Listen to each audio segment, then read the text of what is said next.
Здравствуйте, Бен Маратович. Я очень рада вас видеть в нашей студии. Я знаю, что вы приехали с чемпионата Азии, всю ночь были в дороге, мы с вами были на связи, вы выделили время. Спасибо. Расскажите, что это были за соревнования, довольны ли вы результатами? Чемпионат Азии прошел в Пакистане по смешанному боевому единоборству ММА среди любителей. Вот наша команда была там представлена в количестве 38 человек. Приехали с хорошим результатом. Наша команда заняла общекомандное первое место. 7 золотых медалей, 12 серебряных и 9 бронзовых. Вот такой у нас результат на сегодняшний день. Неплохо команда выступила. Довольно-таки хорошо, хотя конкуренция была очень высокая. Прям была действительно настоящая война. Вот. Ну, естественно, не знаю, как бы это целенаправленно или... Может быть, действительно система так работает, что зачастую в самых важных боях, именно в 1/4 финала, в 1/2 финала почему-то слишком часто сталкивают именно вот с таких сильных стран. Таджикистан, Казахстан, Бахрейн. Вот 12 стран принимало участие. Вот. Если говорить о чемпионатах мира, там вот есть для вас какие-то страны, которые тоже вдруг стали, не только азиатские страны, вдруг стали сильны в ММА? Ну, последние годы команда Украины. Вот, мощная Это не стала. Традиционно для них? Они не были сильны? Нет. Еще в начале, в самом зарождении, так сказать, ММА любительского, это 2013 год, когда мы приехали принять участие на первом чемпионате мира, тогда считались фаворитами две страны. Это команда Украины и команда Российской Федерации. Вот. На нас, на Казахстан, тогда никто даже и не смотрел. И даже озвучивали, что уровень ММА в Казахстане очень низкий, еще только начинает развиваться. Это 13-й год, да? 13-й год. Ну, как ни странно, на этом чемпионате мира наша команда вот, очень успешно выступила. Заняла второе общекомандное место после команды России. Как раз тогда Шавкат стал первой звездочкой, который самый молодой участник. 18 лет ему было, среди взрослых стал чемпионом мира. И вот с тех пор о Казахстане заговорили. И вот с 2013 года мы, по сути дела, эти позиции вот, не сдаем. Не сдаем, да. Это наши конкуренты Российская Федерация. Я не скажу, что мы прям так сильно можем уступать. Мы практически близки всегда. Вот. Ну, где-то бывает какая-то судейская несправедливость. А в целом вот такие вот сильные страны сейчас. Ну и вот Украины не было долгое время, а тут вот последние тоже 2-3 года она о себе заявила. Вот. И не только во взрослом дивизионе, но и молодежный дивизион, а также юниорский дивизион. Они такими большими составами приезжают на чемпионаты мира. Буквально вот тоже не так давно, это вот... В конце июля прошел чемпионат мира в Абу-Даби среди юниоров. Это 13-14, 15-16 лет, 16-17 и 14-15 лет. Вот. И там команда Украины тоже выступила успешно, довольно-таки хороший состав привезла. Но там опять наши ребята именно 17-18 лет заняли общекомандное первое место, выделились наши. Хотя не очень большой состав поехал, ну вот так вот успешно.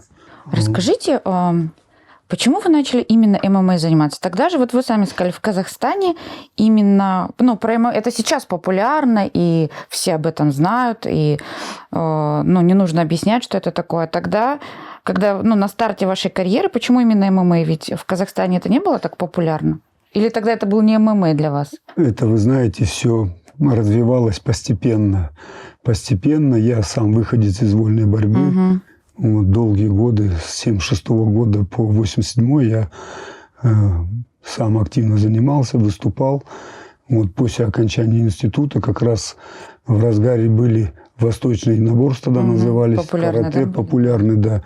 И я имел такое, можно сказать, счастье учась в Карагандинском педагогическом институте, попасть к хорошим тренерам. На тот момент это легенды были не только казахстанского карате, но и мирового карате. Георгий Степанович Лутошкин, известная личность в мире карате, который большой вклад в развитие именно этого вида внес. Виктор Иванович Тужиков, мой первый тренер, у которого я брал азы. Ну, вот, в общем, вот это постепенный такой переход был. Вот. Поэтому после карате была еще определенный период был, когда я перешел в карате окинавское, гудзюрю традиционное, где вот как раз была сильно развита система ближнего боя, то есть разрешались полностью весь объем ударов, рук, ног, бросковая техника, воздействие на суставы, на связки, то есть болевые приемы. Ну, так как я выходец из единоборства, и именно из борьбы меня всегда тянуло вот к таким смешанным видам. Вот. В последующем это переход в кикбоксинг. Вот определенное время я посвятил кикбоксингу, развивал его у себя в регионе. Вот. Потом джиу-джитсу, опять же, все имеет такое как бы сопутствующее направление. Карате, джиу-джитсу, тем более прародитель карате – это джиу-джитсу тоже. А поправьте меня, не было такого, что в Советском Союзе карате запрещали? Был период такой, да. Почему? Оно было запрещено в 1989 году официально. Ну, тогда считали, что карате – это сильное оружие, что может нанести вред. То есть запрещали прям заниматься этим? Да, занимались только спецподразделения определенные, там в системе МВД кто-то занимался этим видом. А так запрещалось проводить тренировки. И даже многие специалисты, которые проводили подпольные тренировки, привлекались к ответственности. Вот, с наказанием они, ведущие специалисты и российские, вот, отбывали наказание за это. Было такое время. Вот такой плавный переход был. Пришел, а потом, когда вот уже пришел ММА? Джиу-джитсу. Вот, мы с ребятами, там ребята поколения, это моих учеников из 90-х, они как раз создали федерацию джиу-джитсу, традиционного джиу-джитсу. И как раз мои ученики там выступали, показывали хороший результат. Было принято решение, сделали мне предложение, чтобы я стал главным тренером в этом направлении. По джиу-джитсу? Да, по джиу-джитсу. У нас такие очень качественные 3 года работы были, хороший результат был. Мы тоже чемпионами Азии были, вот, чемпионами мира многие ребята в те годы. Это начиная с 11 по 13 год. Ну и тогда уже мы как бы мыслями пришли к тому, как раз в разгаре уже смешанное единоборство, а они берут свое начало уже с 90-х годов, с середины 90-х. Вот, были на слуху, а к этому времени уже они имели очень такую большую известность, и уже мы понимали, что есть любительские организации, что нужно потихонечку переходить. Такой плавный переход был. И в 2013 году собралась вы уже поехали. Инициативная группа, и мы приняли решение, что нужно искать контакты, выходы, где брать право представления. Выбрали объект, это Федор Емельяненко, который как раз был тогда уже, он как Союзом ММА России руководил, и в то же время такая организация была WMMA, Всемирная Федерация ММА, карате. Вот. И как раз Федор имел к ней отношение. Вот мы выехали, встретились. Вы с ним, да? Да, у нас была беседа с ним, с президентом Федерации Фелькенштейном Вадимом Григорьевичем. Вот, мы показали свою работу, показали, что нас поддерживает государство. Действительно, привезли подтверждающие документы. Естественно, потом был отправлен десант в Казахстан, то есть от Всемирной Федерации. Посмотреть? Чтобы посмотрели, насколько у нас действительно это все правда. Они зашли и в Международный национальный олимпийский комитет, и в Министерство культуры и спорта. Там услышали отзывы о нашей работе. Вот. И таким образом мы получили от этой Всемирной Федерации WMMA представление, представлять именно эту федерацию в Казахстане. И вот с тех пор, с 2013 года, в июле месяце была признана именно как вид спорта в Казахстане государственным, и вошел ММА в реестр видов спорта. В 2013 году? Да, это как раз говорит о том, что он был признан как вид спорта. Вот, и, по сути дела, можно сказать, мы одни из первых стран, которые получили это признание, ну, после Российской Федерации. Вот. И с того момента... Вот и поехали уже сразу на чемпионат мира тогда, да? И сразу же, да. Мы сперва приехали на чемпионат Европы. Мы нашли спонсоров, вот, собрали команду, провели за свой вот именно такой вот, на своем энтузиазме сборы, подготовили команду, приехали в Киев в 2013 году тоже на чемпионат Европы, но нас не допустили, потому что мы не имели права представления. Мы вот так вот поехали просто на удачу. Да, ну мы там не получили поддержку, но тем не менее команда была там в полном составе. Мы посмотрели уровень. Вот, и тогда уже начались плотные переговоры. Потом были несколько выездов в Санкт-Петербург, чтобы встречаться с этими людьми и решать вопросы. И в конце концов добились этого. Вот так вот. И на чемпионате мира мы уже показали результат. Хотя после чемпионата мира были разговоры, что это везение, просто команде Казахстана повезло. Но буквально через несколько месяцев мы принимаем участие в Кубке мира, который проходил в Азербайджане, в Баку. Вот. И там мы эти сомнения развеяли. Что это там не опять просто команда Казахстана, да, на очень высоком уровне выступила, показала хороший результат. И вот с тех пор мы уже находились именно в лидерстве, можно сказать, в тройке лидерства вместе с российской сборной, Казахстан. Вот. На тот период Украину уже тогда отодвинули. И вот за последние годы Украина опять заявила о себе. Сейчас там очень сильно растет это развитие. Несмотря ни на что, на те события, которые там происходят, вот это удивляет.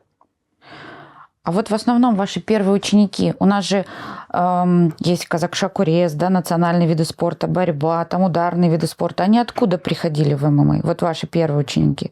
В основном из ударных видов спорта? Я вам вот так скажу, когда я создавал у себя клуб, именно у себя в регионе, в Акмолинской области, в Кокчетаве, я надеялся, что ко мне придут ребята, которые имеют определенную подготовку или из борьбы, или из бокса, или из кикбоксинга. Ну, как раз все оттуда, многие начала брали, которые уже не видели себя в своем виде на спорта, они приходили. Но как раз ко мне пришли все ребята. Ну, регион маленький, провинциальный городок. Он такой, знаете, как периферийный. Вот закончил ребенок школу, он уезжает или в Астану, или в Россию, или еще куда за границу учиться. И вот приходят ко мне ученики, эти школьники, год-два тренируются, заканчивают, уезжают. Да. И что самое интересное, что первый поток ко мне пришел именно ребята, которые вообще не имели никакой подготовки. Нулевые. С деревень, да. Да, я могу назвать имена, которые потом о себе заявили тоже.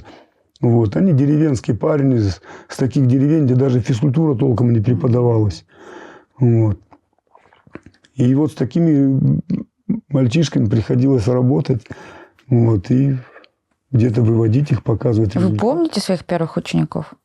Ну, у меня первых учеников, если брать, это начиная с начала 90-х годов, как я начал работать, заниматься преподавательской деятельностью. Ну, а если вот именно в ММА, да, конечно, всех помню. Вот. Расскажите про первую встречу с Шавкатом. Про первую встречу с Шавкатом. Шавката первый раз я увидел на чемпионате Казахстана, на нашем первом в 2013 году, который мы проводили как раз с целью отбора и формирования нашей национальной сборной. И вот там как раз Шавката я первый раз увидел. Он выступал за Карагандинскую область, за Караганду регион. Тогда уже регион тоже он такой был сильный, потому что они и в джиу-джитсу показывали хороший результат. В джиу-джитсу есть раздел комбат, то есть это как раз контактный вид, где тоже разрешается выполнять все техники похожие, как в ММА, только они в кимоно дерутся. Вот. И вот тогда я увидел Шавката, когда он вышел в финальный бой, полуфинальный бой, он как раз проводил свою встречу, поединок с Николаем Веретенниковым, такой уже на тот момент был на слуху у всех, он из тайского бокса, уже звезда был местная, сам он с Шымкента, но переехал в Астану, работал там и тренировался, уже у него были показатели в панкратионе и так далее. И вот они в полуфинальной встрече с Шавкатом, я тогда обратил внимание, Шавкат тогда еще не имел такой хорошей формы, правильной, да, просто было видно, что был характер, был голод, ну, имел какие-то навыки, как вот сейчас все мальчишки смотрят телевизор, видят там, пытаются изобразить, вот такие навыки обычно имел, мог ударить, коряво мог ударить, мог пнуть ногой, вот, ну и были моменты, которые из элементов борьбы он знал, да, у него хорошо проходили, это гильотина удушением, это треугольник и рычаг локтя. Вот три вещи, которые он мог делать, да, на тот момент. Ну, это все уже тогда могли, но он это делал исключительно. И вот там такой у них прям война была с этим Николаем Веретенниковым. С одной стороны, это это уже звезда такая местная, казахстанская, астанинская. И вся Астана за него. И с другой стороны, неизвестный мальчишка, молодой, худой, вот такой вот. И он, во-первых, там действительно была настоящая война, они были оба в крови. И Шавкат закончил бой досрочно в 3-м раунде, он удушением выиграл. Да. Вот именно треугольником. Вот тогда я обратил на него внимание. Но финала не состоялось. Вышло в финал 2 карагандинца, оба известные уже. То есть Рашид был Тагаев, такой он известен был уже по джиу-джитсу, чемпион Азии был вот, по джиу-джитсу. И они как карагандинцы, я не знаю, каким образом, в общем, или разыграли, или объяснили это травмой. Вот, то есть бой не состоялся, победу отдали Рашиду Дагаеву. Вот, но Шавкат, как 2-й номер, он вошел в сборную. И вот наше знакомство уже началось со сборов. Первые сборы, которые мы проводили. Вот. Поселок Жаксы такой есть. Тоже в нашем регионе, в Акмолинской области. Там есть хорошая спортивная школа. Вот. И вот там наше знакомство уже произошло воочию близко. Вот вы именно на его дух обратили внимание? На его характер, на его волю, стремление? Да. Что в нем вот такого было тогда особенного? Ну, понимаете, когда ты видишь парня, у которого за спиной ничего нету, что он действительно голодный, что он грызет, что он выгрызает. Он не то чтобы не любит проигрывать, да, а у него цель это побеждать, он всего себя отдает. Я видел, что у него нету такой техники яркой, вот, просто парень дрался, да, есть хорошая кондиция, то есть не кондиция, а антропометрия, высокий рост, но на тот момент худой, нескладный, не рельефный, ни мышц нету в сравнении с Николаем Веретенником, это монстр был, это такой атлетичный парень, тоже высокого роста, но тем не менее. Вот этим он меня и привлек своим голодом. Вот. А вы тогда могли предположить, что в нем вот не настолько большой потенциал, что он может привести первый казахстанец пояс UFC? Мы все в это верим. Я вам сейчас расскажу вот историю, как наше знакомство продолжалось.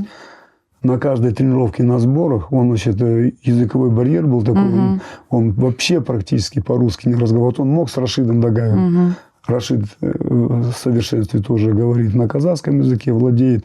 И они могли разговаривать. И после каждой тренировки он меня доставал. Вот, как минимум еще полчаса мы с ним работали. То мы работали на лапах, то мы элементы борьбы там нарабатывали, то какую-то физподготовку. Вот не просто там я его брал, а он подходил вот, и всегда вот просил, чтобы мы могли поработать. Вот. Потом он мне говорит, я хочу у вас тренироваться. Я говорю, а у него был свой тренер до этого, да? Да, он тренировался в Караганде, Владимир Фафанов, хороший тренер, тоже воспитал такое много хороших ребят, которые были и в сборной Казахстана у нас, и профессионалы ребята вышли от него, бились и по панкратиону. Вот у нас в ММА. Он говорит, я хочу у вас заниматься. Я говорю, как ты это себе представляешь, Шавкат? Я живу в Кокчетаве, ты живешь в Караганде. Тем более у тебя есть тренер там. Вот он так настойчиво, нет, я хочу. Я же говорю, я же не могу переехать в Караганду. У меня школа здесь, я вот тут тренирую. Вот. И потом начали общаться. Я говорю, какие вообще твои цели? Какие твои планы на будущее? Чем ты занимаешься? Он говорит, я работаю, вот мы с семьей живем в Караганде, я работаю на рынке, братья у меня все на рынке, мама, мы вот помогаю им, всем братьям старшим своим, маме помогаю там. Я говорю, и как ты себе это представляешь? Вот ты весь день работаешь на рынке, вечером ты идешь на тренировку уставший, физически измотанный. Вот. Но он мне говорит, я хочу стать профессионалом, хочу вот таким, как Федор стать, и Емельяненко, достичь такого уровня. Я говорю, при твоем подходе ты никогда не сможешь стать таким, как он, хотя тебе это и не нужно. Вот. Я говорю, спортсмен, который хочет стать профессионалом, у него как минимум должно быть двухразовый формат тренировочный в день с одним выходным в воскресенье. Вот. А при твоем режиме ты никогда не сможешь стать профессионалом и добиться этих целей. Вот так вот у нас разговор состоялся. Я говорю, если ты действительно хочешь, то тебе придется только переехать в Кокчетав.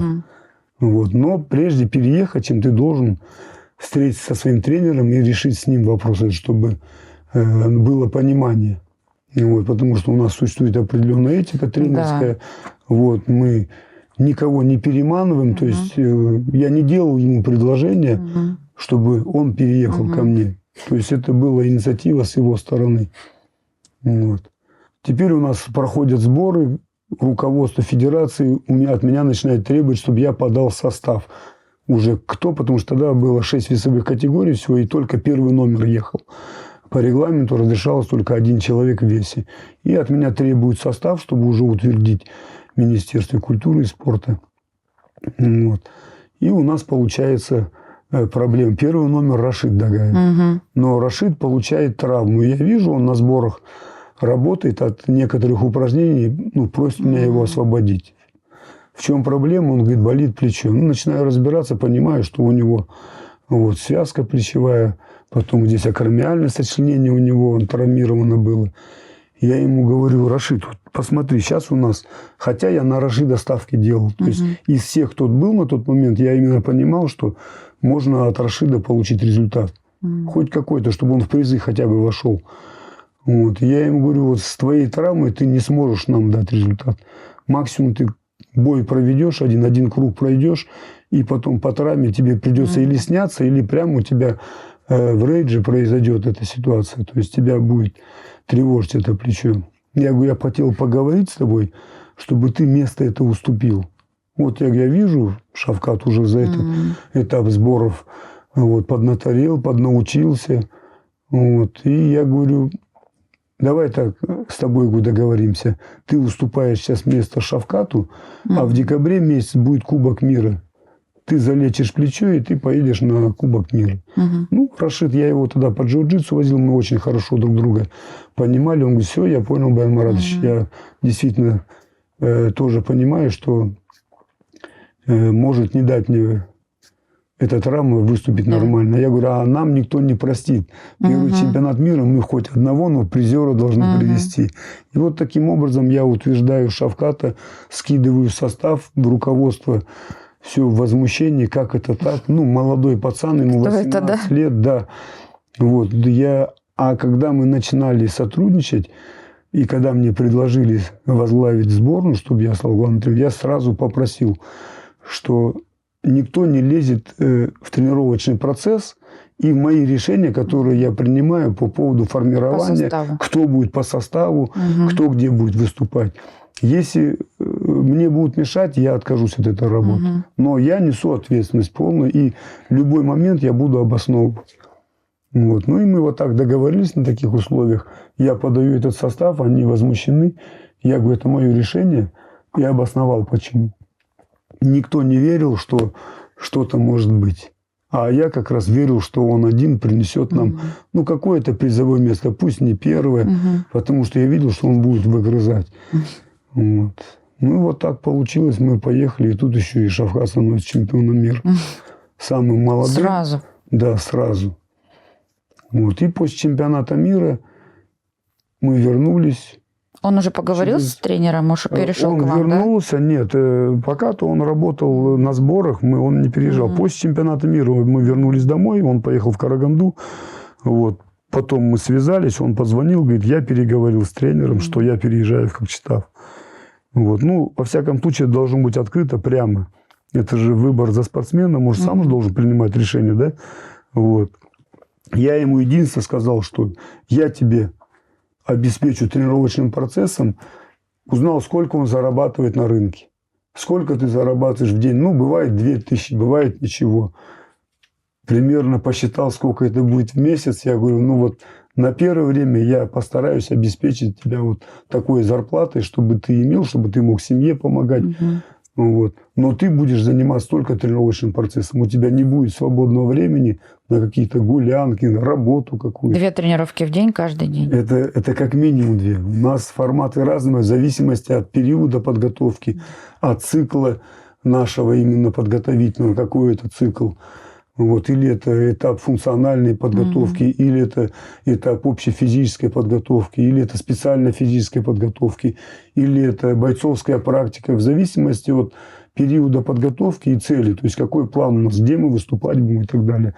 Но это как минимум 2-разовый формат, не считая первые тренировки утренние, это как зарядка, как пробежка легкая и так далее. Вот, все, он дает добро с Нового года, 4 января он уже у меня. Вот, и так вот мы начинаем с ним работать. Вот правда говорят, что у Шавката какая-то феноменальная выносливость, что именно физические показатели у него от природы выше, чем у среднестатистических спортсменов? У него, да, есть какая-то вот выживаемость определенная, необъяснимая. Потому что я говорю, когда вот на тот еще первый момент, это чемпионат Казахстана, потом работа на сборах, допустим, по определенным физическим показателям он уступал многим. Допустим, он подтягиваться нормально только у меня научился. Он 1-2 раза еле-еле подтягивался. Вот задайте ему вопрос, спросите у него. И где он стал подтягиваться нормально? Когда я ему говорил, подтягивания нам нужны. Потому что должен забрать соперника и прижать его и хорошо удерживать. Вот. То есть были определенные упражнения, которые он практически, то есть его физическое состояние и развитие не позволяло тот же самый жим от груди сделать там 80 килограмм он не мог. В то время, когда я, допустим, уже в возрасте там 120 мог спокойно без разминки, без разогрева выжимать. Но находясь в работе, он проявлял такие показатели, что непонятно было, откуда берутся такие силы, откуда берется такая выживаемость. Это вот как раз именно состояние организма, характера и сердца. Это всё борьба вместе. За жизнь. Борьба за жизнь. Вот это все, наверное, подталкивало его. Ну, а потом, конечно, естественно, мы стали развивать уже эти стороны физически, уже чтобы они дополнялись вот упражнениями. А вы ему говорили, что ты можешь стать чемпионом UFC? Был разговор, говорили, разговаривали. Я ему говорил, что мы должны планомерно к этому идти. Вот. При том подходе, который у нас есть, то есть наши цели совпадали. Он хотел стать, на тот момент бойцом-профессионалом, это громко сказано UFC, но бойцом-профессионалом и добиться каких-то высоких результатов.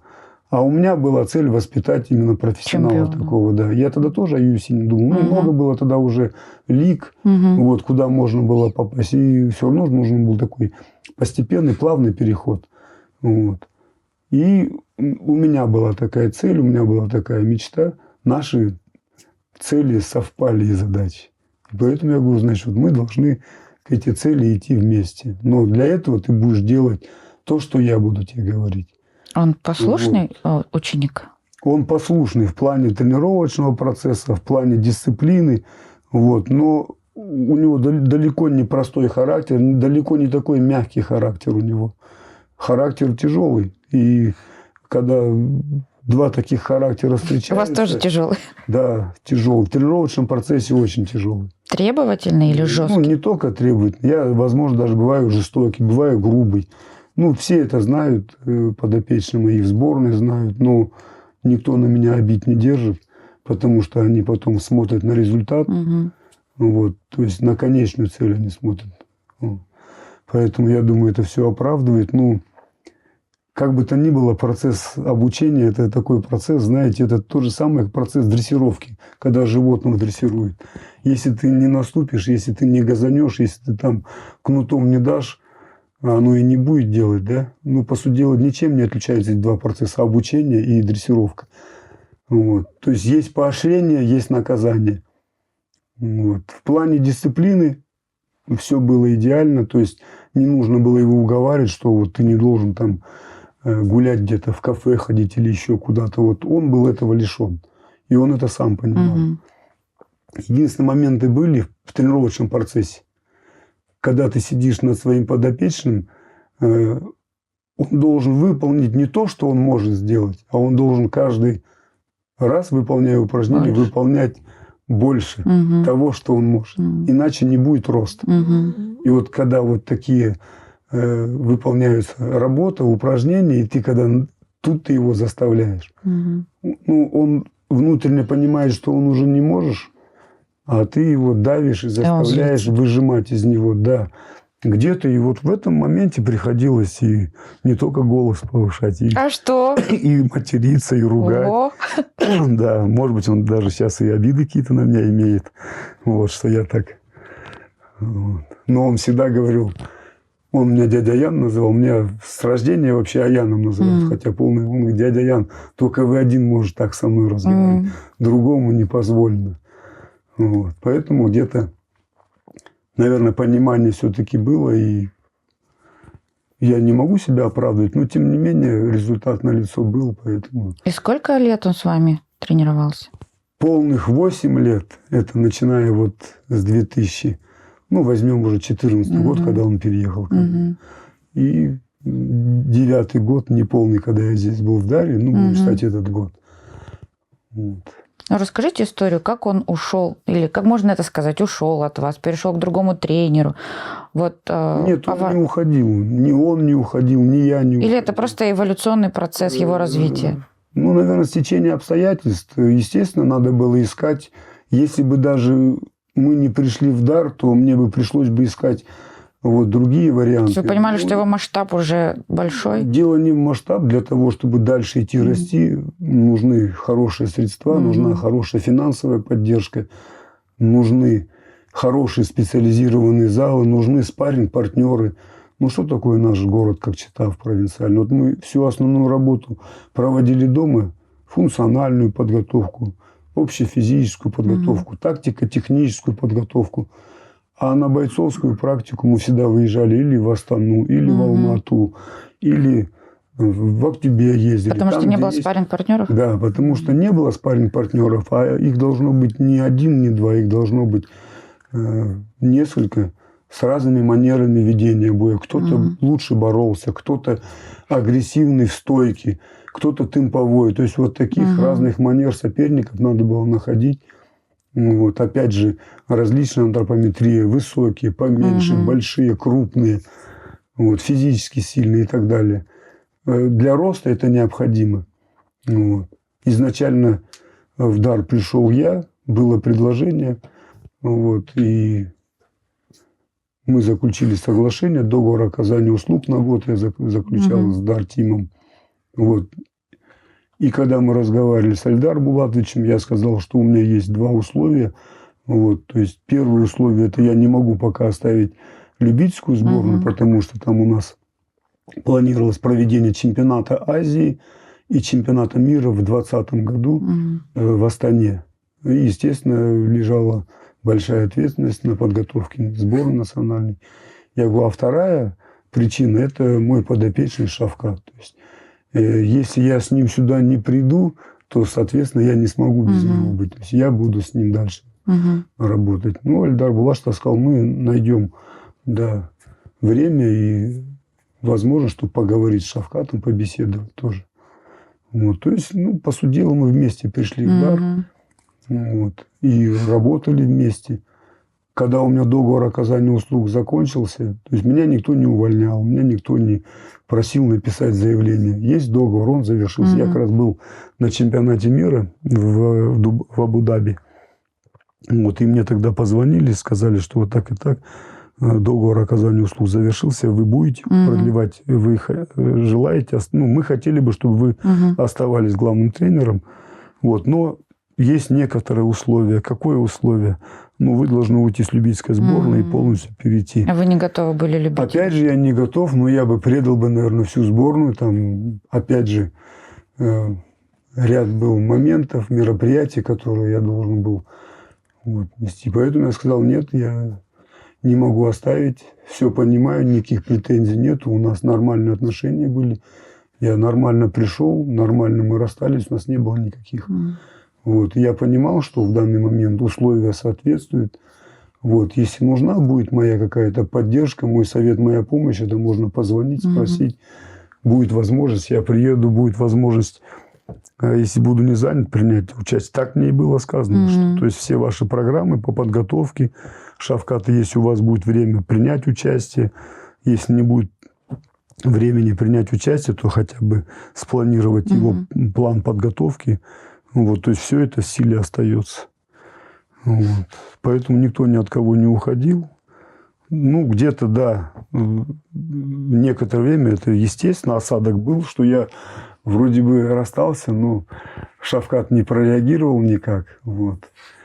Но потом понимание пришло, что да, все равно лучше быть ему там. Если вдруг будет необходимость, всегда можно будет подключиться. Но вы всегда с ним на связи? Мы на связи, мы не часто общаемся. Ну, наверное, по причине и он такой не любит часто, и я тоже. И плюс я загружен работой. Вот. Периодически он мне звонит. Бывает такое, что мы можем полгода, год не связываться. Потом он неожиданно может появиться, приехать ко мне в гости. То есть между нами нет ничего. Нормально, у нас добрые отношения, такие же. Родные, можно сказать, отношения. Не Ну, просто конечно, добрые, столько родные, лет. потому что мы прожили. Даже все, там, многие говорят, что вы как сын и отец. Вот. Но я говорю, ну, он действительно как мой подопечный, я много в него вложил, он дорог для меня. Вот. И как бы нормальные у нас отношения. А вы его бои смотрите, когда он в UFC? Смотрю, конечно. Ой, и переживаете? Смотрю, переживаю. Как не переживать? Переживаю за всех. Вот и сейчас, опять же, пока был на этом чемпионате уже, я говорю, там такая война была, что вот, сердце готово выпрыгнуть.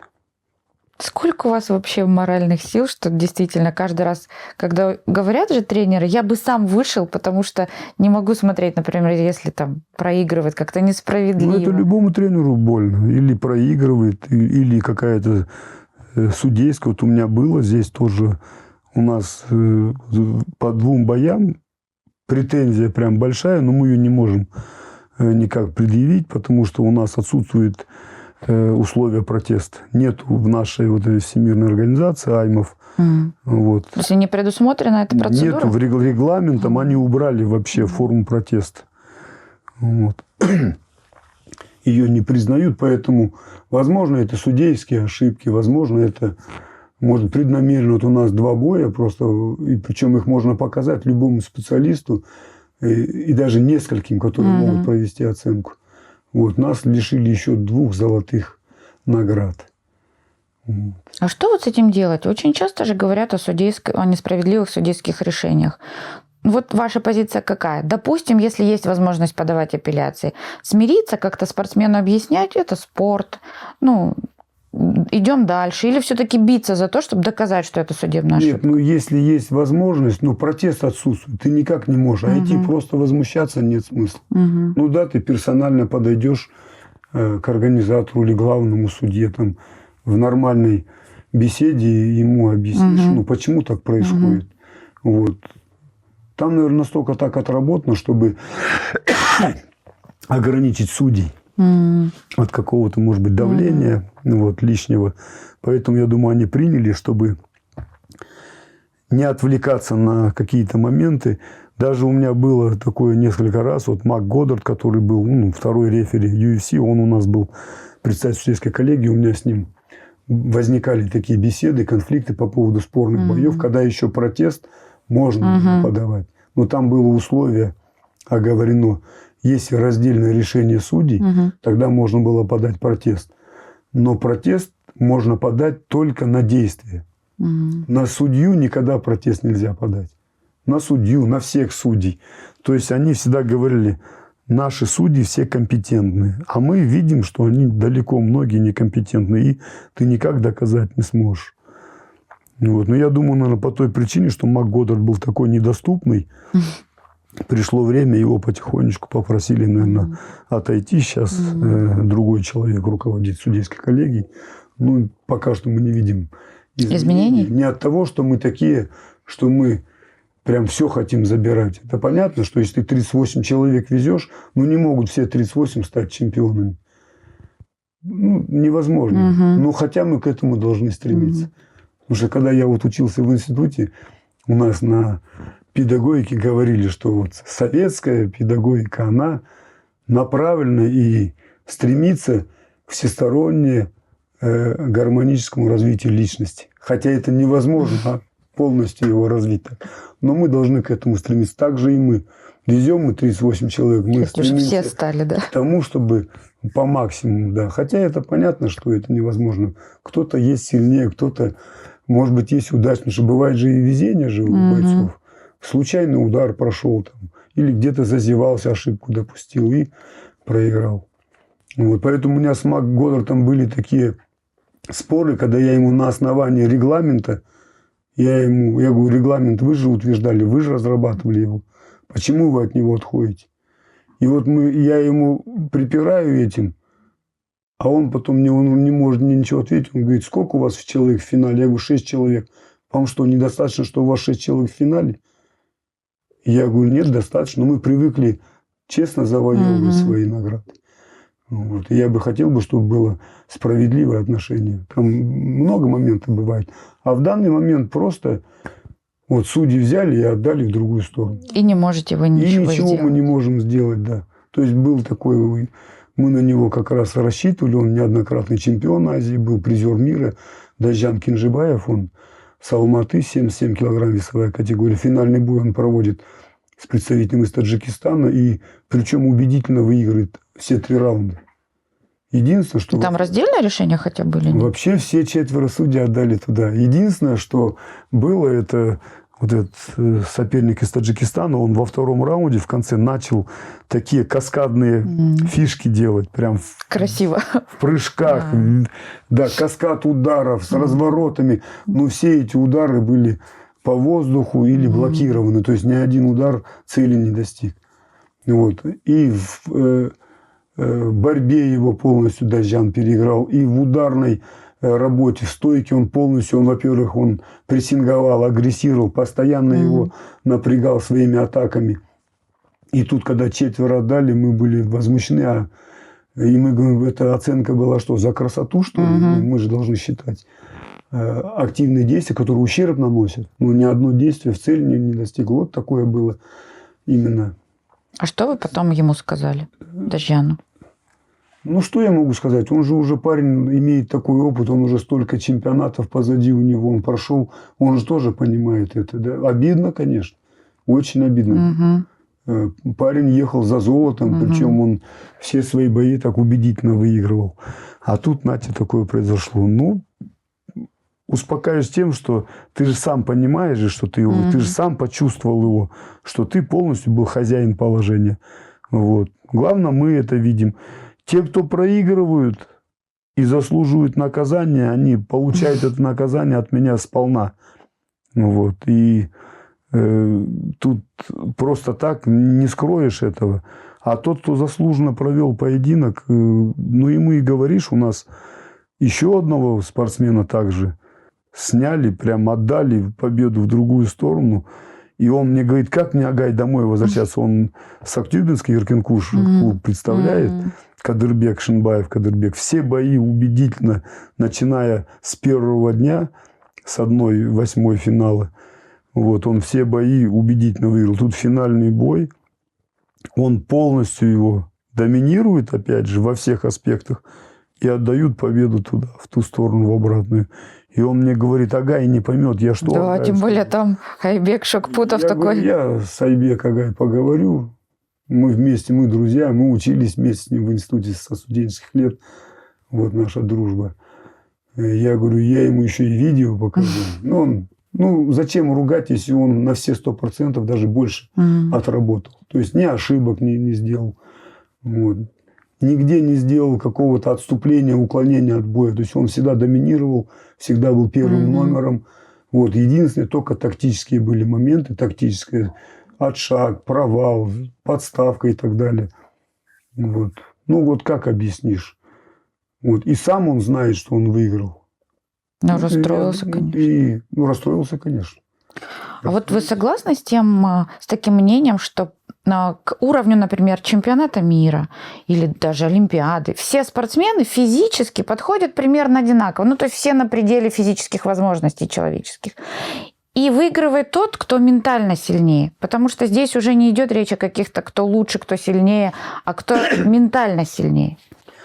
Ну, не только ментальность. Тут еще сзади, за спиной стоит человек, который не упрашивает, а заставляет делать ту работу, которую он должен делать. Вот. Да, спортсмены могут быть в техническом варианте где-то быть похожими. Да. Вот. Но у кого-то из спортсменов слабое сердечко.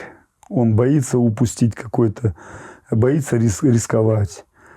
А вот, допустим, я заставляю всех подопечных именно выполнять то, что я ему говорю. Вот. Я всегда им говорю, убегающий соперник, он редко когда становится победителем, тем более в нашем единоборстве.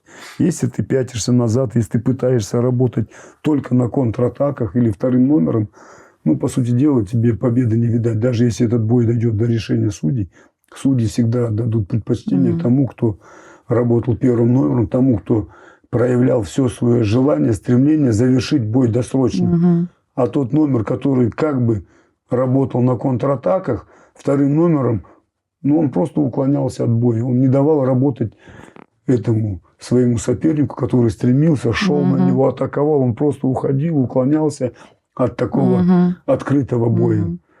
Вот. Поэтому... Но ментально есть у вас такие примеры, что, например, очень сильный физически, одаренный, талантливый, дисциплинированный, но вот дух не такого уровня? Бывают такие ребята? Есть. А это можно как-то воспитать? Или это уже характер? В процессе тренировки и воспитывается, и закаляется же характер в процессе тренировки. Вот. Но есть такие индивидуумы, у которых это с рождения. Вот. Поэтому я такого возьму, он даже будет коряга. Вот я много раз говорил, многие говорят, Шавкат очень талантливый. Не талантливый он. Не талантливый? Не талантливый. Работяга? Он просто работяга. Если бы кто-то видел, как он работал, он где-то, может, в глубине души меня где-то и проклинает. Да не потому что я, честно вам говорю, я сидел на нем как на ишаке. Да, я не давал ему ни свободы, ни свободного времени. Настолько я его контролем таким полным, плотным во всем. И в тренировочном процессе. Если он был на сборах, он отгребал больше всех. Хотя он вроде бы номер один. И во всей сборной он чемпион, когда он в любителях был. Но он отгребал больше всех. Вот, потому что я должен был для всех показывать, что для него нет поблажек. Он такой же, как и вы. И чтобы они видели и понимали, что с них тоже такой же спрос будет. Вот. Ну, это, наверное, такая вот... Но вы считаете, что нет талантов? Это все вот пахота? Нет, таланты бывают. Но у Шавката, поверьте мне, ну, загляните в его прошлое, найдите, есть некоторые моменты. Вот единственный его талант, это вот это его голод, вот это его стремление вырвать себе вот эту жизнь для себя, для своей семьи. Это же его внутренняя мечта, вот, обеспечить всю свою семью. У них такая семья, они друг о друге очень заботятся. Мне же за эти годы хватило времени изучить, пронаблюдать. Они очень друг другом дорожат, они все друг друга поддерживают. От старшего до младшего. Настолько, даже больше, чем кого-либо. Он даже, может быть, близкого не настолько друга там может так поддержать, или как вот он за всех своих родных. У них это вот такое семейное. Поэтому вот этот голод, желание перебарывали. А талант, как бы сейчас, который можно назвать, это пришел процессом тренировок, процессом ежедневных, каждодневных, вот, усиленной работы. Вот, талантливый, я вам расскажу, вот и Шавкат знает, у меня есть такой ученик, но он сейчас уже не тренируется, не выступает, Таймусханов Джохар. Вот я говорил, что ко мне ребята с деревни приходили, у которых даже физкультуры не было. Вот если бы... Как вы можете это определить? Вот приходят сейчас ученики, я начинаю работать, я уже вижу, что или он на физкультуру не ходит, или у него преподаватели вообще нулевые. Если... тренирующийся не знает, что такое строй, что такое шеренга, как стоять ровно. Это то, что учат уже в младших классах. Вот. Если он не знает, не умеет кувыркаться, приходит в школу, закончил, и он не умеет кувыркаться, выполнять определенные кувырки там, через левое, через правое плечо, кувырок назад, это же о чем-то говорит. Вот такой-то Таймусханов Джохар. Он пришел, поступил он в институт после... школы, деревня Щеголь, там, может быть, 30 дворов, может быть, у нас там в Акмолинской области. Вот. И он пришел ко мне 96 килограмм плюшка. Вот такая. Он метр где-то 80, наверное, 4-85 ростом, поменьше Шавката. Вот. И вот этот парень хватал все на лету. Вот это талант. Он настолько, вот, когда-нибудь задайте вопрос Шавкату, он расскажет. И все его ребята-тренера знают, кто сейчас его помнит. Он в сборной был. Он на лету все хватал. Через год уже этого парня уже невозможно было узнать. Такое ощущение, что это парень там всю свою жизнь занимается. То есть он за год это все наверстал? За год, да. Ну, опять же, при том же формате, что, по сути дела, почему, говорят, вот так быстро стреляет, при том же формате, что каждый день тренировки, по 2 тренировки, плюс рядом Шавкат. И он с Шавкатом рос. Он рос на Шавкате, он учился, перенимал у него. Вот. Он потом бросил заниматься? Он был первый, кто именно в этой организации Аймов, он стал серебряным призером Европы. Вот. Чемпион Казахстана, призер мира. То есть за короткое время все вот он так вот выплеснулся, а потом у него просто желание пропало. Вот. Он вообще он не перестал голодный, он вот, не нуждался так, как Шавкат. Может быть, если бы он был голодным, вот, у него было бы стремление как-то из этого всего подняться. Вот.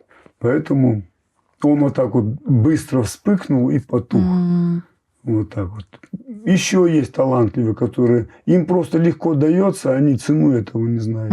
А тот, может кто быть, пашет, это и нехорошо, когда есть... Ну, то есть не то, что нехорошо, а труднее для человека, если он талантливый и не голодный, да? Ну, то есть ему легче дается. Может быть... Труднее позже. Да, да. Вначале ему как бы все в сладость и в радость. Или вот сейчас у меня моя подопечная есть ученица, я ее взял тоже. Я никогда с девочками принципиально не работал, то есть не тренирую. Вот. Единственное, по долгу своей вот службы, работы, как главный тренер, у нас женская сборная, они вместе с мужской тренируются. Я их тренирую, девочек. А тут меня попросили взять девочку, чтобы я вот... Я говорю, она звездочка? Она сама из детского дома. Вот, и обратился ко мне мой товарищ, мы с ним выросли вместе. Он там воспитателем работает. И он говорит, я вот хотел поговорить, возьми эту девочку к себе. Я говорю, как к себе? Я с девочками не работаю. Ну, принципиально это не для них. Он говорит, блин, я тебя очень прошу, если она вот сейчас в жизнь уйдет, говорит, в вольную, она пропадет. Хотя, говорит, как человек очень хорошая. Ну, естественно, в тех условиях Центр поддержки детей сейчас называется. Там она такая хулиганистая. Вот. Вроде бы девочка, да, ну такая там у нее и с поведением непорядок, и с учебой непорядок. Я говорю, ну вы же воспитатели, вы должны воспитать. Я тренер. Ну, по большей части я тренер. Конечно, воспитание это как неотъемлемая часть тренировочного процесса. Но, тем не менее, вы воспитатели, вы должны. Он говорит, вот знаешь, есть у нее качество хорошее. Она как человек хороший, но вот необузданность какая-то, ну и детство тяжелое было. Он говорит, вот сейчас она выпустится с детского дома, и все. И если она уйдет в вольную жизнь, пропадет. Я говорю, ну хорошо, давай познакомимся. Познакомился с ней, посмотрел, поговорил с ней. Я говорю, ну только какое отношение я и она и ММА? Он говорит, она грезит стать, хочет бойцом ММА. Вот. Ну вот так и у меня с ней знакомство произошло. Тоже побеседовал, много с ней разговаривал. Вот, задавал ей вопрос, для чего это надо. Я говорю, ты понимаешь, насколько это трудно? Это так кажется. Вот, любого сейчас спроси, каждый говорит, я хочу стать бойцом ММА, я хочу стать профессионалом, но он не знает, что за этой чертой. Там. Это титанический труд, это сумасшедший труд, это лишение всего свободного времени, то есть каких-то для себя привилегий, с друзьями погулять, в кино сходить, в кафе посидеть, даже просто где-то пообщаться. Ты просто этого лишаешься. Что у меня и с Шавкатом было? Я сказал, только тренировки, отдых, питание, тренировки, отдых и больше ничего. Если надо будет отдохнуть, мы вместе пойдем отдохнем, поедем порыбачим. Там, или еще на природу. Так у нас и было. Мне кажется, он до сих пор такой, не тусовщик, вот рыбалка, горы. Да, так у нас и было. Он даже с ребятами, кто вот одноклубниками тренировались, даже в кафе не ходил. На выходной день они зовут, он говорит, нет, я лучше отдохну и так далее. И вот с этой девочкой вот так же тоже. Я побеседовал с ней, говорю, хорошо, если ты хочешь, ты понимаешь, я тебе объясню, что это трудно. Она согласилась. Но, говорю, у меня есть условия, если ты хочешь этим заниматься, да, вот у тебя еще есть время, ты сейчас заканчиваешь уже вот 11 класс, прежде всего это поведение, второе это учеба, если ты выправляешь, тогда у тебя есть шанс, если ты это не выправляешь, забудь об этом, вот, я тебя даже не возьмусь. Она за короткое время исправляет поведение, она выправляет учебу. Вот, я приезжаю по выходным, забираю, начинаю с ней первые уроки проводить с ней. Вот смотрю. Вы прям индивидуально с ней занимаетесь? Да, это вообще чудо, думаю, какое-то. Ни координации, ничего вообще нет такого. Вот. Слезы льет, плачет. Вот. Я говорю, это вообще что-то. Я думаю, и сказать ей, что тебе это не нужно уже, то есть ты не та. Но все равно через слезы приходит, опять тренируется. Заканчивает она школу, выпускается, на грант поступает в наш университет имени Шуканова-Алиханова на физвоспитание. Ну и живет тоже у меня. Соответственно, живет у меня. И многие говорят, как так вот за... Если прямо у вас дома живет? Меньше, чем за год она становится... Ну, сперва она наши областные соревнования выигрывает чемпионат Казахстана, становится по молодежи. Вот. И причем у таких девочек, которые уже у нас 2-3 года в сборной, уже такие устоявшиеся наши чемпионки. Вот. Потом мы едем на чемпионат Азии, но так как в молодежном дивизионе поснимались ее соперницы, нам было предложение, или вы ее во взрослые, значит, переводите, чтобы она участвовала среди взрослых, 21+, или тогда весом выше ставьте 61. Я так посмотрел, думаю, лучше пускай по-взрослому в своем весе. И вот она на этом чемпионате Азии, она доходит до финала, выигрывает все свои бои досрочно, кого удушением, кого техническим нокаутом, кого болевым. И в финале она с двукратной чемпионкой мира, чемпионкой Европы, бразильянкой, но она за Бахрейн выступает. Вот, и она ей дает хороший бой и уступает ей, проигрывает. Вот. Буквально мы приезжаем домой, готовимся опять, тренируемся. Через месяц у нас международный турнир Кубок Содружества в Ханты-Мансийске. Это сильнейший турнир, потому что там вся Россия собирается. А это весь Дагестан. И это самая сильная страна в мире в ММА, в любительском тем более. Вот. И плюс еще приезжает много стран. Мы приезжаем туда, опять же, молодежи там нет, только взрослые. Там она по взрослым становится чемпионкой. Она все бои досрочно тоже выигрывает.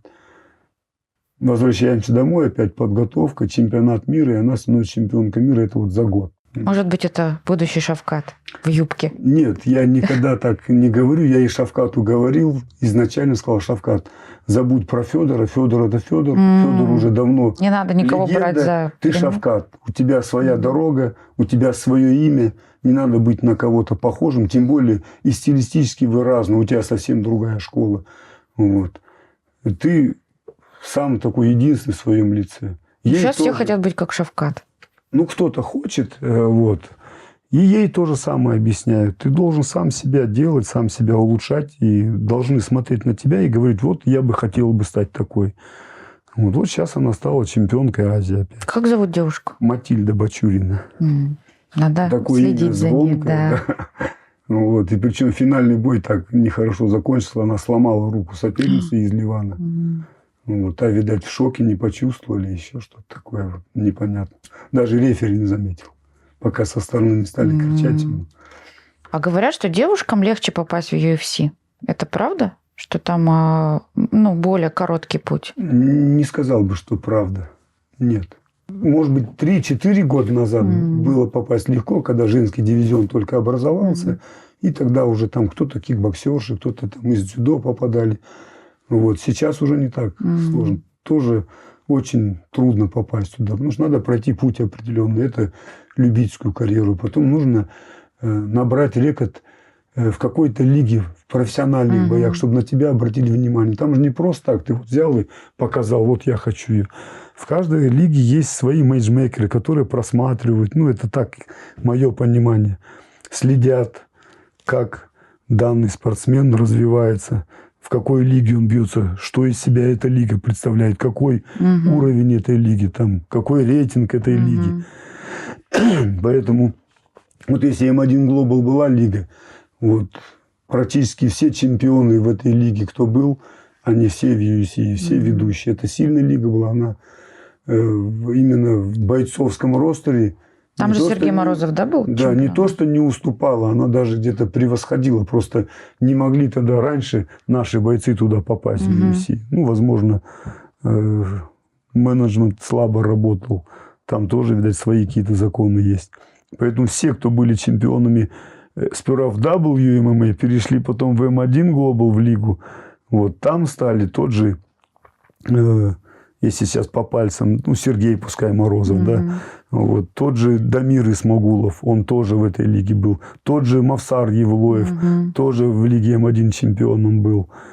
Рамазан Имеев, ну, их много-много, кто вышел с этой лиги, и они, Магомед Анкалаев тоже был в любителях, чемпионом мира трехкратным, потом перешел в эту лигу, и вот, пожалуйста, он сейчас тоже в топе, уже практически в ожидании чемпионского боя.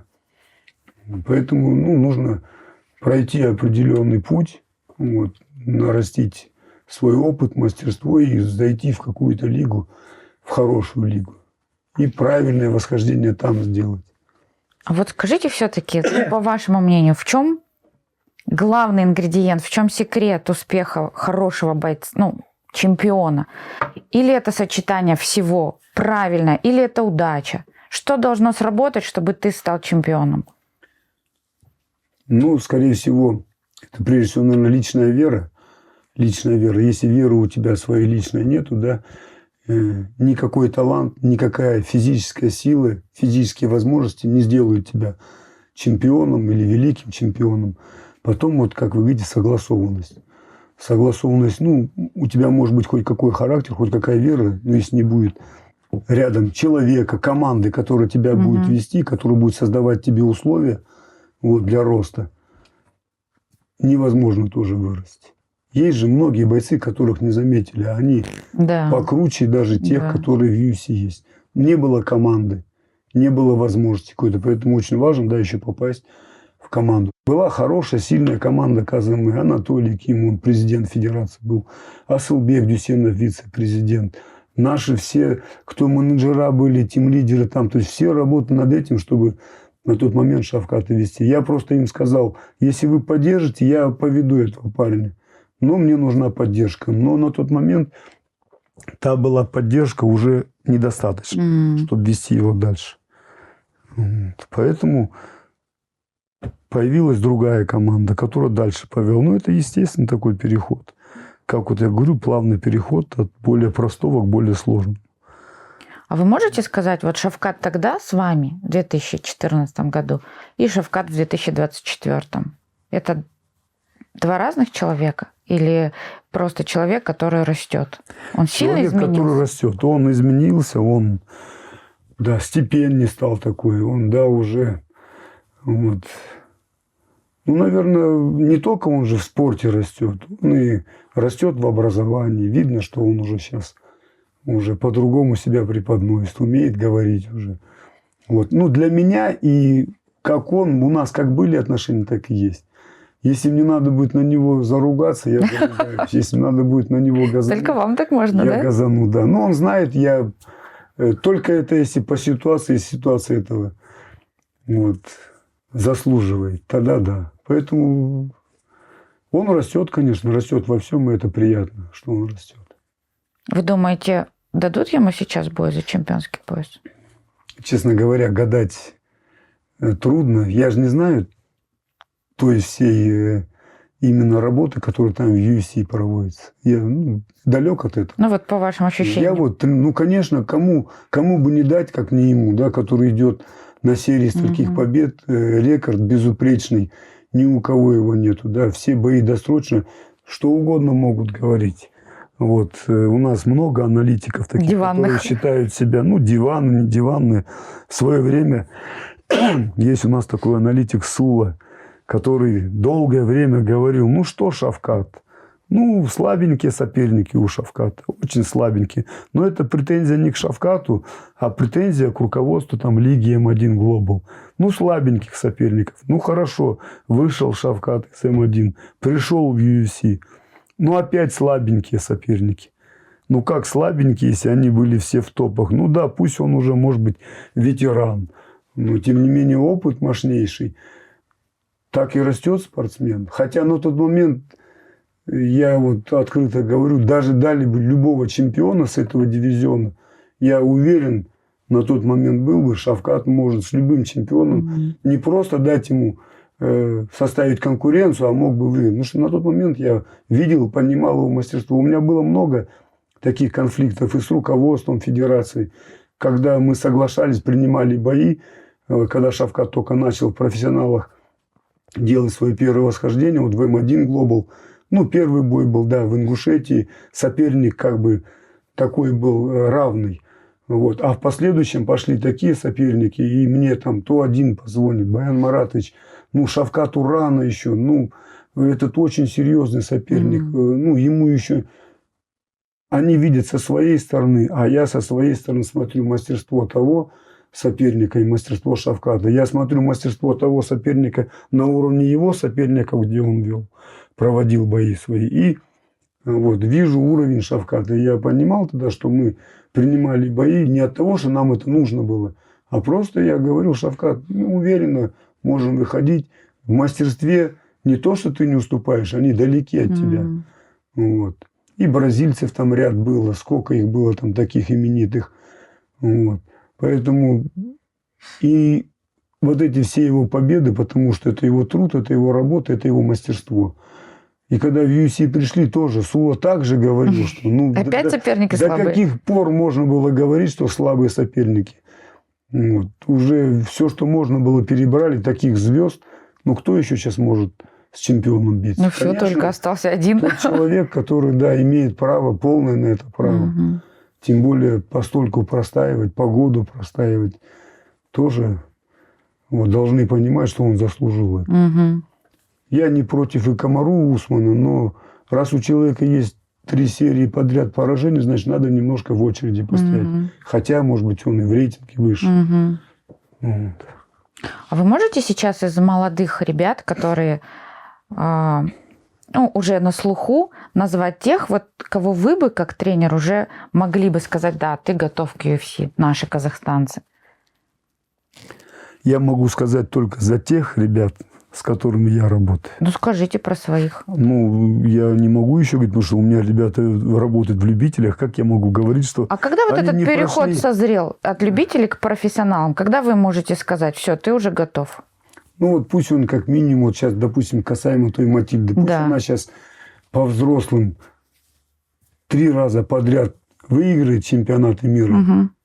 Вот тогда я буду видеть, что она созрела. Мне нужно видеть весь спектр ее соперников, потому что, может, не попался тот соперник, который может создать ей конкуренцию. В этом году, может быть, он где-то проехал мимо, не смог выехать или еще что-то. Поэтому мне нужно не 1 год, чтобы вот чемпионаты Азии, чемпионаты мира, у нас же так, там международный турнир, Кубок Содружеств, где тут ее проверять, смотреть. Вот, потому что все равно у нас не так много в женском дивизионе соперниц, не так много. Вот. Ну и касаемо ребят тоже. Если он не становится чемпионом мира здесь среди любителей, не то чтобы там 1 раз, да, хотя бы, то какая ему может быть профессиональная карьера, если он здесь в любителях еще не добился ничего. Поэтому ну, мы можем просмотреть даже, опять же, хронологию тех ребят, которые в профессионалах, которые проехали мимо любительской школы, мимо любительской базы. Ну, выходцы, опять же, с борьбы там или еще откуда. Вот где мы, кого мы видим в UFC? Мы никого не видим. Только те, кто прошли любительскую школу, любительскую, хорошую, такую длительную школу. Нужно расти постепенно, вот переходя от простого к сложному. Вот поэтому я сейчас, если говорить о ком-то, я бы не стал бы так просто разбираться словами. Могу говорить только о тех, с кем я работаю. Вот работаю я сейчас с ней. Вот еще есть у меня тоже парень, у меня чемпионом Азии стал, он уже 2-кратным стал. Он тоже в профессионалы хочет. А я говорю: ну еще пока рано, я не увидел тебя во всей красе. Чемпионата мира-то нету у тебя за плечами. Вот когда ты пройдешь это, говорю, тогда я подумаю, стоит ли тебя в профессионалы переводить. Вот. Поэтому время покажет. А так забегать наперед и сказать, что вот, да, он будет в UFC, и он станет. Зачем это так наугад говорить? Надо потрудиться. Я хотела с вами еще поговорить о том, ну, в принципе, о развитии ММА. Достаточно ли вам поддержки государства? Считаете ли вы, что сейчас это вышло уже на такой уровень, когда, ну, набрало, да, определенный ход, и государство вас поддерживает? Мне кажется, Я не знаю, связаны ли успехи Шавката с тем, что государство больше стало обращать внимание на ММА или нет? Или это две параллельные вселенные? Вы знаете, определенная поддержка от государства есть. Она и была даже в то время, когда Шавкат был. Угу. Шавкат тогда был единственный стипендиат, которому... Мы же не олимпийские виды спорта. Поэтому, естественно, приоритет имеют олимпийские виды, и в основном все финансирование основное идет туда. Поддержка есть. Конечно, нам, как тренерам, допустим, я могу сказать, что недостаточно. То есть руководство федерации нашей работает над тем, чтобы привлечь партнеров еще дополнительно. Вот Шавкат на тот момент был единственный стипендиат, который получал от государства стипендию. Вот. Поддержка же была. А сейчас есть такие ребята? Сейчас есть, да. Сейчас у нас есть. Это те ребята, которые входят в штат национальной сборной. Угу. Это те ребята, которые своими результатами... Вот сегодня он стал чемпионом мира, но не могу же я его сразу взять и предложить государству, там, нашему руководству, вот его надо посадить на стипендию, ввести в штат, а может быть, он случайно стал чемпионом мира. А такое бывает? Ну, бывает такое, бывает везение. Бывает везение. Вот. Несколько человек у нас входят в штат. Есть национальная сборная, но есть штат. Вот эти спортсмены, которые входят официально в штат, они получают стипендию от государства, от дирекции развития спорта. Также эти спортсмены финансируются государством на все сборы, на поездки, на турниры, международные турниры. Этих спортсменов содержит государство. Вот. А остальное все, у нас сборная очень большая, у нас сборная до 60 человек. Это, представляете, 10 весовых категорий мужских, это во взрослом дивизионе 21+. 10 весовых категорий молодежь 18-20 лет. Плюс у нас по регламенту 2 спортсмена допускаются к участию в чемпионатах Азии и мира от страны. Это уже получается здесь 20 человек, здесь 40 человек, 6 весовых категорий женского дивизиона. Это молодежь опять и взрослые. По 2 человека. Представляете, какое количество? Да? Ну, я думаю, на сегодняшний момент государство не в состоянии полностью обеспечить финансово весь этот состав. Поэтому руководство федерации работает над тем, чтобы привлекать партнеров, спонсоров, возможно, где-то разовых, возможно, на какое-то длительное время. Есть такое у нас, это практикуется. Вот сейчас мы команду возили тоже. Это помощь партнеров. Частично, опять же, штаты и члены государством финансировались. Теперь у нас есть поддержка государства в регионах. Да. Вот. Есть в регионах, где-то есть дирекция развития спорта областные, где-то есть школы высшего мастерства по неолимпийским видам спорта, где спортсмены входят в штат, но там имеет право входить в штат спортсмен, который имеет, во-первых, звание ниже кандидата мастера спорта. Вот тогда он входит в сборную области и, соответственно, включается в штат. Вот там, опять же, в регионе частично, опять же, уже идет финансовая поддержка от или ШВСМ, школы высшего мастерства, или от дирекции развития спорта. Вот. Но это, опять же, идет поддержка тех спортсменов, которые входят в состав сборной национальной, которые выезжают на турниры, показывают результат. Соответственно, регион может этих спортсменов полностью ШВСМ или дирекция спорта профинансировать на данный. Вот у нас сейчас, допустим, частично ШВСМ профинансировал отдельных спортсменов. Частично кого-то дирекция развития спорта, то есть это штатников. Частично руководство привлекло инвесторов, которые партнеров помогли оставшихся спортсменов профинансировать. Во многих регионах, не скажу, что во всех, существует такая практика. Это вот в Атырау есть такое, в Шымкенте, в Мангыстау. Спортсмен, который принес определенный результат, то стал чемпионатом Казахстана, чемпионатом Азии, или там, призером мира, или чемпионом мира.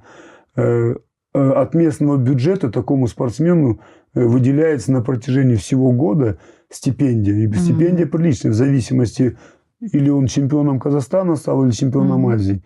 Если чемпионом Азии, у него стипендия, это уровень, размер выше. Чемпионом мира, она еще повыше, да.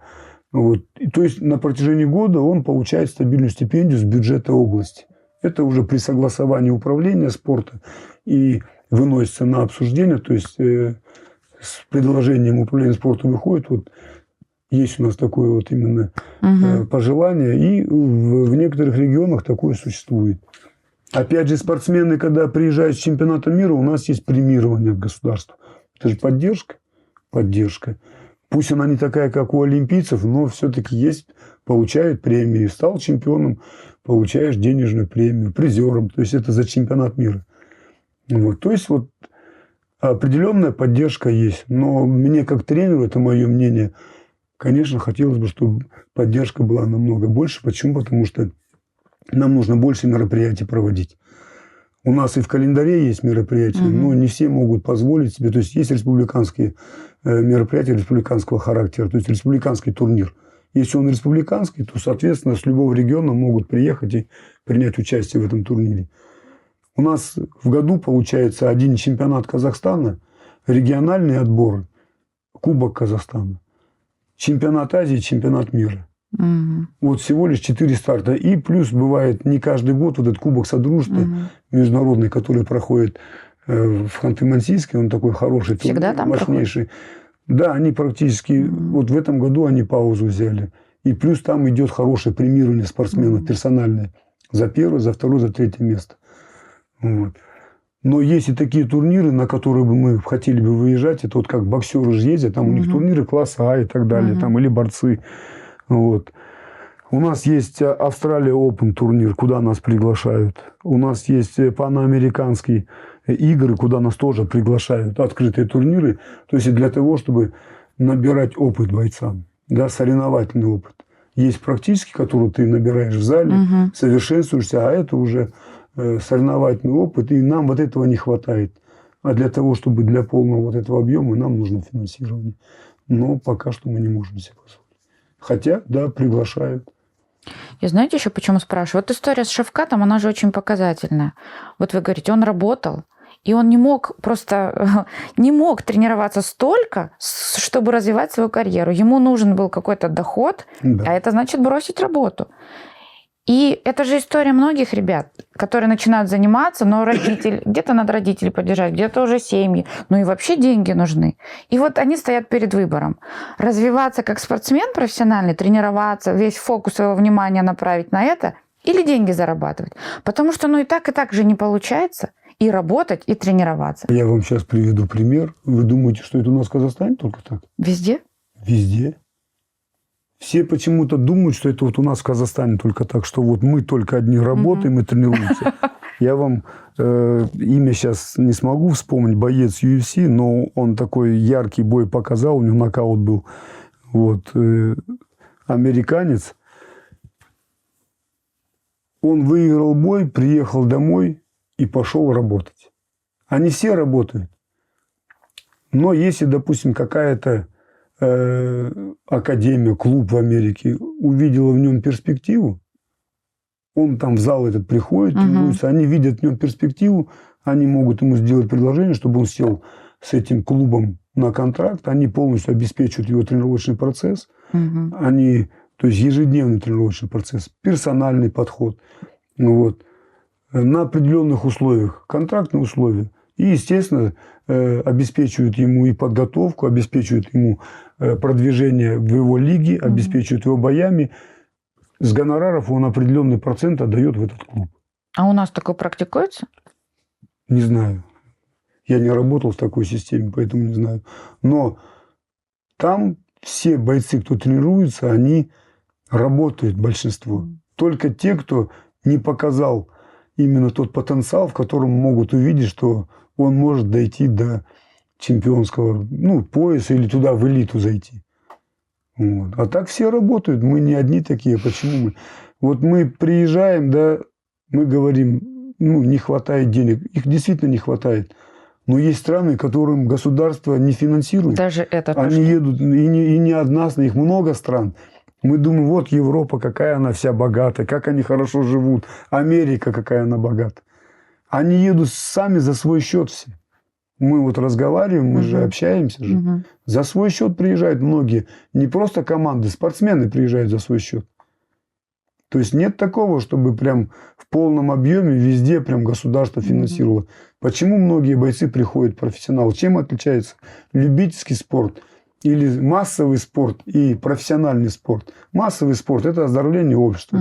Для него предоставляются площадки, пожалуйста, государство предоставляет открытые. Ходите, занимайтесь здоровым образом жизни, там, делайте зарядку, пользуйтесь этими тренажерами, городками стоят на улице. Вот. Любительский спорт, да, или спорт высших достижений, это уже спортсмен выбирает свой путь, да, вот, которая любительский спорт дает тебе возможность приобрести знания, вырасти как специалист, как спортсмен, достичь высоких результатов. А профессиональный спорт – это шоу, это то шоу, которое позволяет спортсмену зарабатывать деньги, к чему большинство и стремятся. Поэтому и на Западе многие стремятся. Он работает, а вечером идет, пашет, чтобы пробиться в профессионалы и заработать денег. Это же все естественно. Почему мы должны какие-то форточки искать, что это только у нас так? Это не у нас, поверьте. У любого тренера, который ездит по миру, поспрашивайте, и он вам скажет, это так и есть. Еще Не все олимпийские спорты, виды спорта финансируются государством, не все. Еще хотела с вами, знаете, обсудить такой вопрос. Вот наверняка же было, что вы тренируетесь, вкладываете много, понятно, физических сил, времени, души, и спортсмен уходит или просто завязывает с карьерой, или уходит к другому тренеру. Вот вы психологически как эти моменты переживаете? Вы привязываетесь к этим ребятам? У меня не было момента, чтобы мои воспитанники уходили к другому тренеру. Не было такого, я не сталкивался с этим. Но были моменты, когда я готовил, доводил, в отношении этого Джохара, Таймусхана, ученика. Он просто пропал, у него интерес. Вот. Во-первых, он не нуждается, он семья такая достаточно, отец бизнесом занимается. То есть у него все есть, ему... Голода нет, да? Да, голода нету. А так, я говорю, это талантище был. Несколько раз возвращал его. Я даже его в дар привозил на тренировку, чтобы вернуть его, чтобы немножко его пробудить. Нет у него внутри этого. Ему не нужно, у него все есть. Поэтому вот здесь сожаление было. Потому что столько работал, да. И были... И вы видите потенциал. Да, я видел потенциал, он есть. Вот. Даже несмотря на то, что он не был таким голодным, как Шавкат. Вот. Но здесь было сожаление. А так... Вот. Я выбрал эту работу, меня никто сюда не толкал. Я с детства понимал, уже со школьных лет, что я жизнь хочу свою связать со спортом. Вот. Поэтому иногда понимаешь, на какие ты жертвы идешь, что это будет. Это неизбежно может произойти. Вот. И уже осознанно себе говоришь, тебя же никто не толкал, тебя же никто не заставлял брать его и тренировать. Вот. Я говорю, у меня много учеников, кого я тренировал, они просто переехали, на учебу уехали, переехали в другой город. Вот так вот. Это, естественно, ты же не будешь его удерживать. А такой момент, когда говорят же, у победы много родителей, а поражение всегда сирота. И всегда, когда побеждает спортсмен, все внимание ему. Когда проигрывает спортсмен, виноват тренер. Вы с таким же сталкивались наверняка или нет? Я пока еще не сталкивался, но по последним событиям, по нашей Олимпиаде, по тому, как боксеры выступили, вся вина легла на тренерский штаб. Столько лет они давали результат, столько лет этот тренерский штаб показывал положительный результат, но бывают же осечки. Это же обычный человеческий фактор. Возможно, на данный момент спортсмен попал в яму. Может быть, он действительно... Тут даже и не предугадаешь. Когда я учился, нас на физиологии преподавали, да, человек рождается, одновременно с его рождением начинают работать 3 биоритма. Интеллектуальный, эмоциональный и физический. Вот когда эти все 3 биоритма находятся в верхней точке шкалы, да, ты дашь всегда такой результат. И даже мы высчитывали по формуле, где какой... Это можно просчитать? Да. Вот. Можно было просчитать. И в советское время, когда со сборными работали, именно специалисты просчитывали, И если важный старт был, бывало такое, что вот, ну, не ехал первый номер, вот он первый, а он не ехал, а ехал там третий номер. Потому что вот как такие просчитывали? Да, просчитывали эти биоритмы. И если у тебя по шкале один какой-то биоритм был в верхней части шкалы, а два внизу, это 80% у тебя не будет результата. А если все три внизу были, это уже ты в яме. То есть при любом твоем вот таком именно обученности, хорошей технике, против физиологии, биохимии, которая у нас... А это может человек сам контролировать или нет? Нет, он не может, он только по состоянию может. Ну вот он может понимать, что что-то у него не получается. Вроде бы он всегда это делал, а в данный момент в работе это не получается. Вот. А как? Это нельзя тренировать? Это нельзя контролировать, эти биоритмы? Нет. Можете немножко про это рассказать? Нет. Это физиология организма. Вот. Тут ты хоть что-то делай, но опять же есть процессы же, да, есть циклы подготовки. Вот. Если со спортсменом работать там 4 месяца подряд на вынос, да, то есть тренировать 2-3 тренировки в день, вот что происходит? В конце концов, это живой организм, происходит сбой, да, сбой какой? Начинается катаболизм. Катаболизм – это разрушение мышечного волокна, внутренней нашей системы общей, понимаете? То есть организму нужна перезарядка.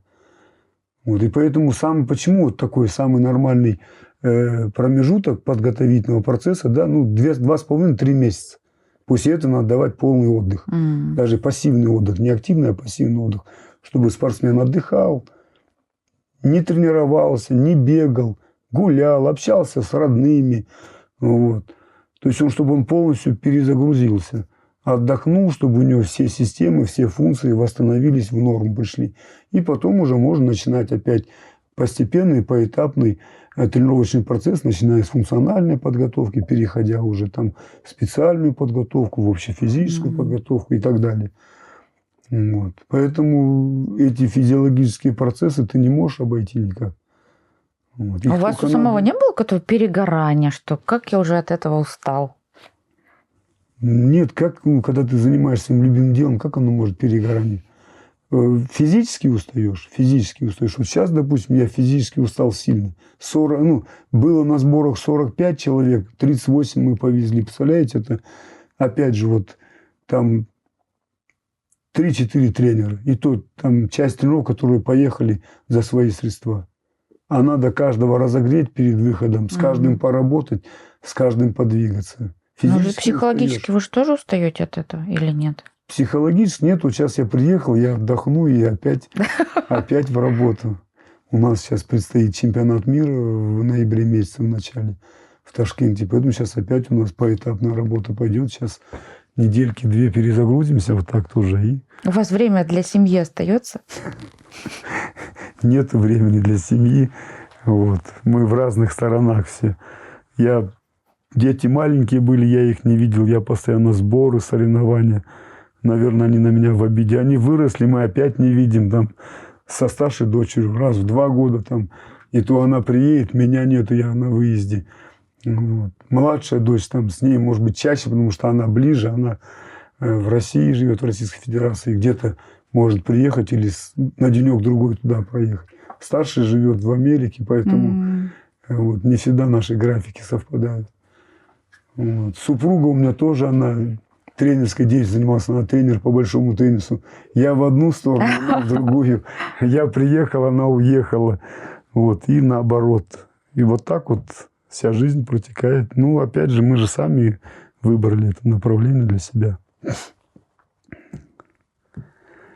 Устаешь только физически. Это, наверное, с возрастом уже.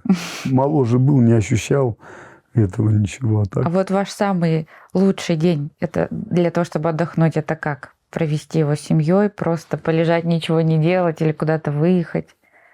Да у меня лучший день, наверное, я отдыхать не умею. Для меня лучший день – это когда я к себе на родину уезжаю, в родительский дом. И не просто я там лежу, отдыхаю, а что-то делаю. У меня там, я голубей держу. Вот, с детства занимаюсь ими. Лошадей скаковых держал, но потом, как ушел в федерацию с лошадиной темой, закрыл, потому что за ними уход Да. нужен. Тем более не простых лошадей, а скаковых я держал чистокровных. Вот. Там я отдыхаю, вот так я восстанавливаюсь. Если дети приедут, внуки приедут, внучки, тогда вот это отдых. Спасибо, Иван Маратович. Я не буду вас больше задерживать, потому что знаю, что вы всю ночь были в дороге, у вас еще предстоит дорога домой. Больших успехов вам в вашей сборной и личных. Отдыхайте побольше, проводите время в семье и успехов вашим ученикам. Спасибо, что пришли. Спасибо. Спасибо.